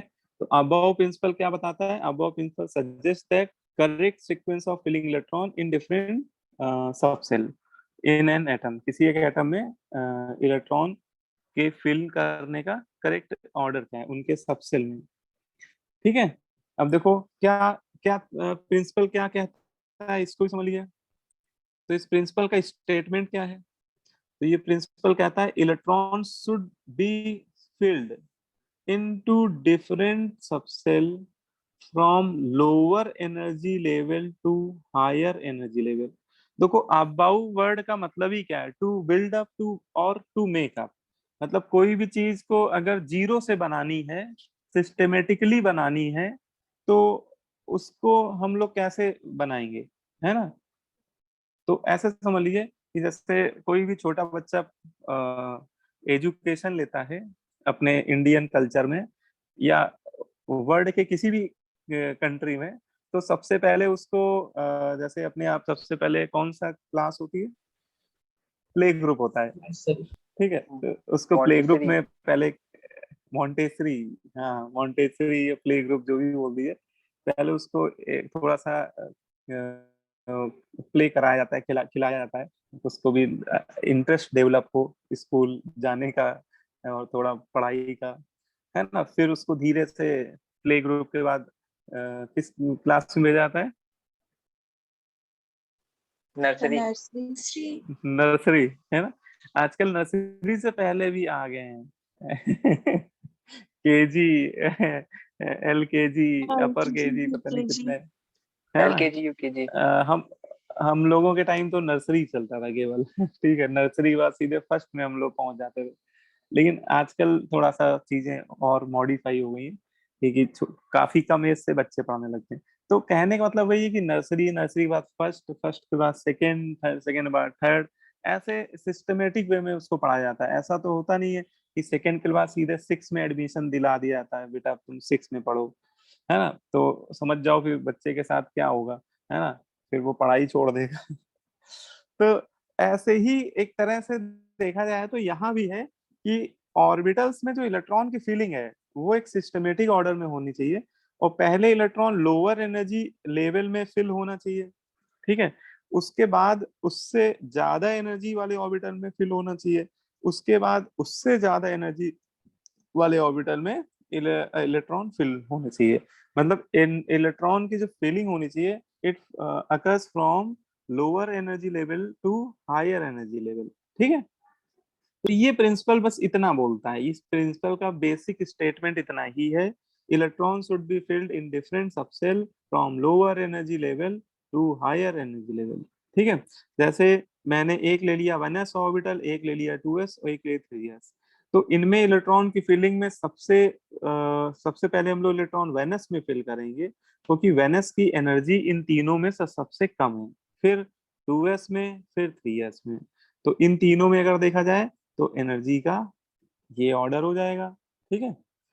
फिर अब बात आती है कि सर हमें कैसे पता चलेगा, है ना, हमें कैसे पता चलेगा कि एनर्जी का फिलिंग का क्या ऑर्डर होता है, ठीक है। हम क्या अंतर्यामी है, हम कैसे जान जाएंगे। तो उसके लिए आपको टेंशन नहीं लेनी है, उसके लिए रूल दिया गया है, ठीक है। ऑर्बिटल या सबसेल की एनर्जी को हम लोग ऑन पेपर थ्योरेटिकली प्रेडिक्ट कर सकते हैं, ऑर्बिटल या सबसेल की एनर्जी को थ्योरेटिकली प्रेडिक्ट कर सकते हैं by help of N+L rule, ठीक है। किस रूल के बेसिस पे, N+L रूल, है ना। जो अभी आज कुछ बच्चों ने बताया कि हमने पढ़ रखा है स्कूल में, ठीक है। तो N+L रूल के बेसिस में प्रेडिक्ट कर सकते हैं, ठीक है। इस रूल के दो स्टेटमेंट हैं, छोटे छोटे दो स्टेटमेंट है। पहला स्टेटमेंट है statement number 1, higher the value of n plus L more will be the its energy, है ना।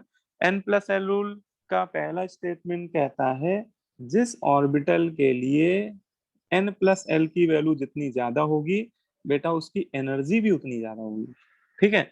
तो कभी भी हमें 2, 3, 4 या कुछ भी ऑर्बिटल दे दिए जाए, हमें अगर उनकी एनर्जी का ऑर्डर पता लगाना है थ्योरेटिकली ऑन पेपर, तो हम लोग पता लगा सकते हैं n प्लस एल रूल से। पहले हम लोग चुपचाप उसका क्या निकाल लेंगे, n प्लस एल, और जिसका n प्लस एल ज्यादा होगा तो उसकी एनर्जी भी ज्यादा होगी, है ना। जैसे मैंने 2 ऑर्बिटल अभी लिए हैं 3d और 4s, और आपसे पूछा जाए बताओ किसकी एनर्जी ज्यादा है, तो पहले 3d के लिए निकालते हैं, n की वैल्यू 3 हो गई और l की वैल्यू d के लिए कितनी होती है 2, 2। तो n प्लस एल कितना आ जाएगा, 5 आ जाएगा। अब जरा 4s के लिए करके देखो, तो 4s के लिए n की वैल्यू क्या हो गई 4, और l की वैल्यू s ऑर्बिटल के लिए l कितना होता है 0 होता है। बहुत बढ़िया, तो l प्लस एल क्या हो जाएगा 4। अब इन दोनों में देख लो किसका l प्लस एल का सम ज्यादा आ रहा है, l और l का सम, तो l प्लस एल की वैल्यू देखा जाए तो 3d की ज्यादा आ रहा है। इसका मतलब 3d की एनर्जी 4s से ज्यादा होगी, ठीक है। 3d की एनर्जी 4s से ज्यादा होगी। इसका मतलब जब हम लोग इलेक्ट्रॉन फिल करेंगे तो पहले हम लोग 4s ऑर्बिटल में फिल करेंगे, और जब 4s पूरा फुल हो जाएगा, वैसे s में 2 इलेक्ट्रॉन से ज्यादा फिल नहीं कर सकते हैं, तो उसके बाद फिर इलेक्ट्रॉन किस में फिल होने शुरू हो जाएंगे, 3d में, ठीक है ना। तो ये पहला स्टेटमेंट समझ में आ गया होगा, energy of orbital is directly proportional to n plus L, ठीक है। लेकिन कभी इसका सेकंड स्टेटमेंट भी समझ लीजिए, कभी ऐसा हो कि किन्हीं 2 ऑर्बिटल के n प्लस एल की वैल्यू क्या आ जाए, सेम आ जाए, ठीक है। तो फिर उस केस में हम लोग ऑर्बिटल की एनर्जी को केवल किससे क्या फाइंड करेंगे, उसके प्रिंसिपल क्वांटम नंबर के वैल्यू के बेसिस पे। उस केस में जिसका प्रिंसिपल क्वांटम नंबर हायर होगा उसकी एनर्जी क्या होगी, हायर होगी, ठीक है। देखो ये मैंने कुछ प्रैक्टिस के लिए आपको दिया है, जैसे ये मैंने कुछ ऑर्बिटल ले लिए अलग अलग टाइप के, एक 4p ले लिया, एक 3d ले लिया, है ना। दिख रहा है, स्क्रीन दिख रहा है कि नहीं दिख रहा है, 4f Yes, 5d sir. 7f, Yes, sir. है ना। हाँ, तो इसका कलर थोड़ा डिफरेंट हो गया, खैर देखना चाहिए। अब इसमें देखिए 4p ऑर्बिटल के लिए n की वैल्यू कितनी ले लें हम लोग, 4, 4. ठीक है। और l के लिए p सबसेल के लिए l कितना होता है 1, 1. n प्लस एल कितना हो जाएगा 5, ठीक है। पहले सबका निकाल लेते हैं n प्लस एल, ऐसे 3d का करते हैं, चलो 3d के लिए करते हैं। 3d के लिए n की वैल्यू हो गई 3, l की वैल्यू हो गई 2, d सबसेल के लिए l होता है 2, सब में n 5 प्लस आ रहा है। एल सब में 5 आ रहा है, अच्छा। Sir, सब में तो तो मैं No, 7. sir, सब में नहीं आता। है, सब में तो नहीं आ रहा है, सही कह रहे हो। 4f में देखो 7 आ गया, ठीक है। और 5d में देखो तो 5d में 7 भी 7 आ रहा है, 9. और 7s में भी 7 आ रहा है, ठीक है। तो 2 में 5 आ रहा है, बाकी 3 में 7 है, ठीक है। तो अगर पहले स्टेटमेंट के हिसाब से देखें तो इन तीनों ऑर्बिटल, आगे के जो 3 ऑर्बिटल, इनकी एनर्जी फर्स्ट 2 ऑर्बिटल से तो ज्यादा होनी चाहिए, ठीक है। लेकिन अब इन तीनों में या लास्ट के जो 2 हैं उन दोनों में कैसे देखें फिर, Sir, N. Sir, n and की वैल्यू हाँ, हाँ, फिर जिसका n हायर होगा उसकी एनर्जी ज्यादा होगी। तो इनमें n देख लो तो सबसे ज्यादा n तो बेटा इसी में आ रहा है 7, last वाले का। 7s। है ना। हाँ, तो सबसे ज्यादा एनर्जी चलो 7s की लिख देते हैं, और उसके बाद 5d होना चाहिए, फिर 4f, ठीक है। तो 3 ये हो गया। अब इन दोनों में देखा जाए तो दोनों में 5 5 आ रहा है, लेकिन इसका प्रिंसिपल क्वांटम नंबर ज्यादा है तो इसकी एनर्जी थोड़ी ज्यादा हो जाएगी। तो ओवरऑल ऑर्डर हो जाएगा 7s 5d 4f फिर 4p तो 3d, है ना। ऐसे अरेंज कर देंगे हम लोग। अगर हम लोग से पूछा जाएगा कि ऑर्डर में अरेंज करिए, देखो मैंने नीचे लिखा होगा, है ना, ये ऑर्डर बन जाएगा 7s सबसे ज्यादा, फिर आपका 5d, फिर आपका 4f, फिर 4p, फिर 3d, ठीक है। तो ये ऑर्बिटल की एनर्जी का डिक्रीजिंग ऑर्डर बन जाएगा। बोलो भाई, इतनी बात समझ में आ रही? Yes sir. ठीक है। अच्छा, इसमें एक अबाउ चार्ट भी बनता है। ठीक है, इसमें क्या अबाउ चार्ट से भी इसी चीज को, जैसे देखो किसी एक एटम में आप देखो ऑर्बिटल्स तो बहुत सारे होते हैं। जैसे फर्स्ट सेल में वैलेंस ऑर्बिटल होता है, ठीक है। सेकेंड सेल में 2s भी होता है, 2p भी होता है। थर्ड सेल में 3s भी होता है, 3p भी होता है, 3d भी होता है। फोर्थ सेल में 4s, 4p, 4d, 4f, है ना। अब जैसे इन सभी ऑर्बिटल में अगर हमें एनर्जी का ऑर्डर देखना है कि इनकी एनर्जी कैसे बढ़ रही है, तो उसे हम लोग अबाउ चार्ट से भी समझ सकते हैं। ठीक है, अबाउ चार्ट क्या कहता है कि जैसे आप क्या करो कि ऑर्बिटल को उनके नंबर ऑफ सेल के बेसिस में अरेंज कर दो। जैसे सबसे पहले फर्स्ट सेल आएगी, तो फर्स्ट सेल में तो एक ही ऑर्बिटल होता है, तो पहले 1s लिख दो। उसके बाद सेकेंड सेल आएगी, तो सेकेंड सेल में 2 ऑर्बिटल होंगे, 2s, 2p, उनको आमने सामने लिख दो, है ना। सेम सेल के ऑर्बिटल आमने सामने लिखने हैं, हॉरिजॉन्टली, है ना, वो आमने सामने होने चाहिए। थर्ड सेल के 3 ऑर्बिटल हैं, तो वो भी आमने सामने लिख दिया आपने। ठीक है, 3s, 3p, मतलब एक ही रो में वो लाई कर रहे हैं। ठीक है, फोर्थ सेल में चारों ऑर्बिटल एक ही रो में आपने अरेंज कर दिए। फिफ्थ सेल के, वैसे तो फिफ्थ सेल में 5 ऑर्बिटल होंगे, 5s, 5p, 5d, 5f और 5g भी वो लिख सकते हैं, है ना, हाइपोथेटिकली। लेकिन वही बात है, जो ऑर्बिटल की जरूरत नहीं है वो हम लोग नहीं लिखेंगे। तो अब एक एक कम करते जाएंगे, जैसे एक एक बढ़ रहा था वैसे एक एक कम करते जाओ। ठीक है, तो 6 सेल में 2 ही लिखो, फिर 6 से 6, 7 में एक लिखो। और फिर इन ऑर्बिटल को लिखने के बाद इनको डायगोनली एरो से ऐसे कट कर दो। इनको आप डायगोनली क्या कर दो, ऐसे डायगोनली एरो से क्या कर दो, कट कर दो। ठीक है, इनको ऐसे डायगोनली एरो से क्या कर दो, कट कर दो। ठीक है, फिर इसमें क्या करो, इसमें हम लोग गेम खेलेंगे कि हर एक एरो की टेल पे खड़े हो जाएंगे और टेल से हेड की तरफ मूव करेंगे, और रास्ते में जो ऑर्बिटल मिलेगा उसको हम लोग पकड़ लेंगे, मतलब उसको लिख देंगे। और इस तरह से जो भी सीक्वेंस मिलेगा वही उन ऑर्बिटल का इंक्रीजिंग एनर्जी का ऑर्डर हो जाएगा। ठीक है, ऑर्बिटल ऑटोमेटिक अरेंज हो जाएंगे इंक्रीजिंग एनर्जी में। तो सबसे पहले में जो पहले एरो में मिला वैलेंस ऑर्बिटल, अब जैसे ही एरो का हेड आएगा तो फिर नेक्स्ट एरो की फिर टेल की तरफ मूव कर जाएंगे, मतलब चलना हम लोग को टेल से हेड ही है। तो अगले एरो में कौन मिलेगा मुझे, 2s, तो मैंने 2s लिख दिया। फिर 2s के बाद फिर कौन सा मिलेगा थर्ड एरो में, 2p। ठीक है, 2p के बाद कौन सा मिलेगा, 3s। ठीक है, 3s देखते हैं ना आप लोग, 3s के बाद कौन मिलेगा, 3p 3p।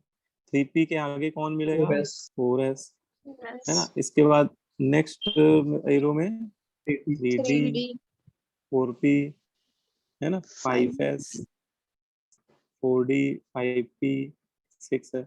ऐसे ये जो भी ऑर्डर आता चला जा रहा है, ये ऑर्डर इन ऑर्बिटल का इंक्रीजिंग एनर्जी का इंक्रीजिंग ऑर्डर है ना। क्योंकि देखो, जैसे आप डायगोनली मूव कर रहे हैं ना, तो इस अबाउ चार्ट में डायगोनल के लॉन्ग मूव करने पे n+l की वैल्यू क्या हो रही है, बढ़ रही है। एक्चुअली इस चार्ट का लॉजिक यही है कि जब आप डायगोनली जब चलेंगे ना, तो n तो बढ़ेगा ही, और क्योंकि डायगोनली नीचे आ रहे हैं तो n की वैल्यू भी बढ़ रही है, n भी बढ़ रहा है, l भी, तो सम ऑटोमेटिक बढ़ रहा है। तो इस डायगोनली आप मूव करेंगे, तो इस डायगोनली ऐसे मूव करने पे n+l की वैल्यू बढ़ती जा रही है, और सेम वही ऑर्डर मिल जाएगा आपको। ठीक है, देखो मैंने नीचे लिख दिया है, ये ऑर्डर आपको आप बना लीजिएगा आप बहुत चार्ट, तो आपको ये ऑर्डर मिल जाएगा। वेनस, वेनस की एनर्जी सबसे कम होती है, उससे ज्यादा एनर्जी किसकी, 2s की, 2s से ज्यादा 2p, फिर 3s, 3p, 4s, 3d, 4p, ऐसे अरेंज करते चलो जाओ, है ना। ऑर्बिटल ओवरऑल आपको मिल जाएंगे 7s तक। तो ये जो सीक्वेंस मिल रहा है, ये सीक्वेंस ऑर्बिटल की एनर्जी का इंक्रीजिंग ऑर्डर है।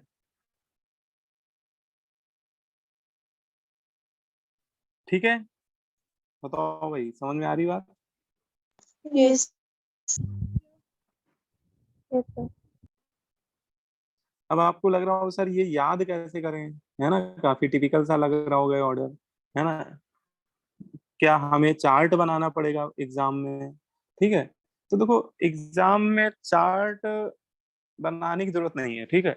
अगर आपको इलेक्ट्रॉनिक कॉन्फ़िगरेशन करना है तो, क्योंकि ये जो ऑर्डर मिल रहा है ना, इस ऑर्डर को हम लोग अभी इस ऑर्डर में ही इलेक्ट्रॉन की फिलिंग करेंगे, मतलब एलिमेंट का इलेक्ट्रॉनिक कॉन्फ़िगरेशन जब करेंगे तो इसी सीक्वेंस को फॉलो करेंगे। तो ये ऑर्डर को अगर आपको जल्दी रिकॉल करना है बिना किसी चार्ट आर्ट को बनाए, तो उसका एक मैंने आपको तरीका बताता हूँ, ठीक है। ये निमोनिक एक मैंने तैयार किया है, मतलब इसको याद करने का एक आसान तरीका, ठीक है। पूरा सीक्वेंस आपको याद हो जाएगा सेकेंडों में। बस आपको क्या करना है, एक नंबर याद रखना है, ठीक है। ये एक वीआईपी नंबर है, किसी वीआईपी पर्सन का। तो देखो वो कोई भी हो सकता है। तो देखिए 122, है ना, 12233, 43435,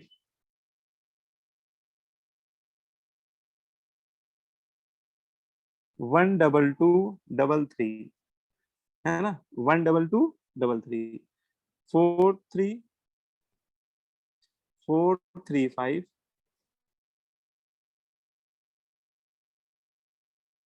435, सॉरी यहाँ पे थोड़ा गड़बड़ हो रहा, अब सही हो जाएगा। हाँ, 1223343, ठीक है। 43 के बाद है 45, ठीक है। फिर है 456, है ना, मतलब एक एक नंबर बढ़ेगा, 456, ठीक है। अब फिर एक और बढ़ा दो, 4567, ठीक है, ऐसे, है ना। थोड़ा सा इसको 2-3 बार बोलोगे तो याद हो जाएगा। 12233, 4345, फिर एक एक नंबर, एक एक डिजिट बढ़ाते रहना, 456, 4567। देखो इससे कैसे याद हो जाएगा, देखो इस सीक्वेंस में आपको लेफ्ट टू राइट चलना है, ठीक है। और इसमें जो पहला डिजिट, इसमें अगर कोई डिजिट अगर पहली बार आ रही है, कोई न्यूमेरिक नंबर पहली बार आ रही है, तो वो एस ऑर्बिटल को रिप्रेजेंट करेगा। तो जैसे 1 पहली बार आया तो मैंने 1 के आगे क्या चिपका दिया, एस। अब देखो, अब इसके बाद 2 आ रहा है, लेकिन 2 पहली बार आ रहा है, 2 से पहले, इससे पहले 2 आया ही नहीं था इस सीक्वेंस में, तो मैंने 2 के आगे भी क्या चिपका देना है, 2s। लेकिन ये वाला 2 सेकेंड टाइम आ रहा है।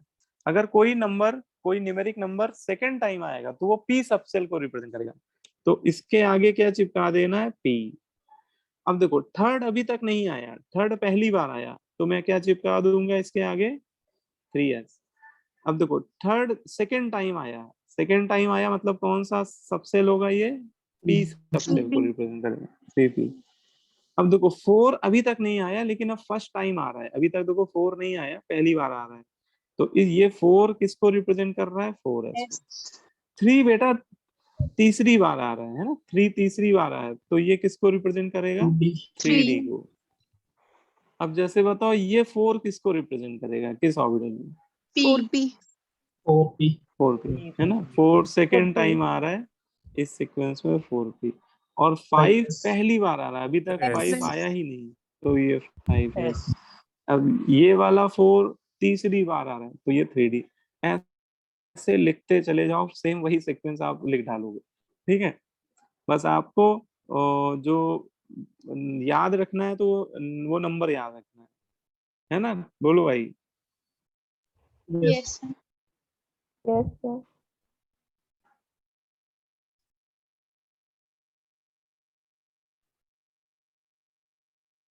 ठीक है, तो ये नंबर याद रखना, 122334345456456 ठीक है। तो ये आप लोग इतना कर लीजिए, चलिए। अच्छा, होमवर्क में क्या करना है, होमवर्क में आपको सेक्शन, लास्ट जो सेक्शन है, लास्ट के 2 सेक्शन छोड़ दीजिएगा सीट में, बाकी आप सारा कर सकते हो, ठीक है। उसमें देख लेना इलेक्ट्रॉनिक कॉन्फ़िगरेशन वाला जो है वो वाला कर सकते हो अभी, क्योंकि यही वाला सीक्वेंस यूज होगा, है ना। बाकी orbital theory quantum mechanical model वाला भी कर लेना आप लोगों तो, है ना, पहले ही हम लोग कर चुके हैं। तो थोड़ा थोड़ा सीड भी करते रहिए आप लोग। बाकी एक लेक्चर अभी और लगेगा, ये पूरा कंप्लीट हो जाएगा यहाँ पर, ठीक है। मतलब अगले लेक्चर में ये सारी चीजें आपको इलेक्ट्रॉनिक कॉन्फ़िगरेशन वगैरह और जो भी है वो करा देंगे, ठीक है। Yes, sir.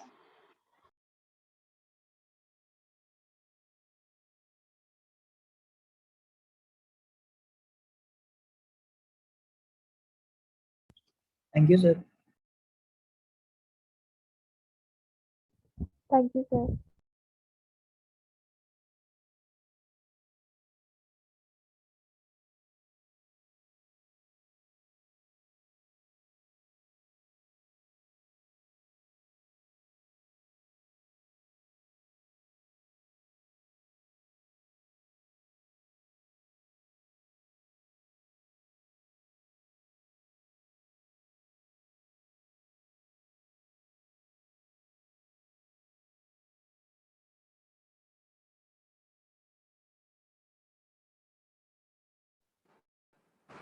हाँ वो कनेक्शन चला गया था बीच में।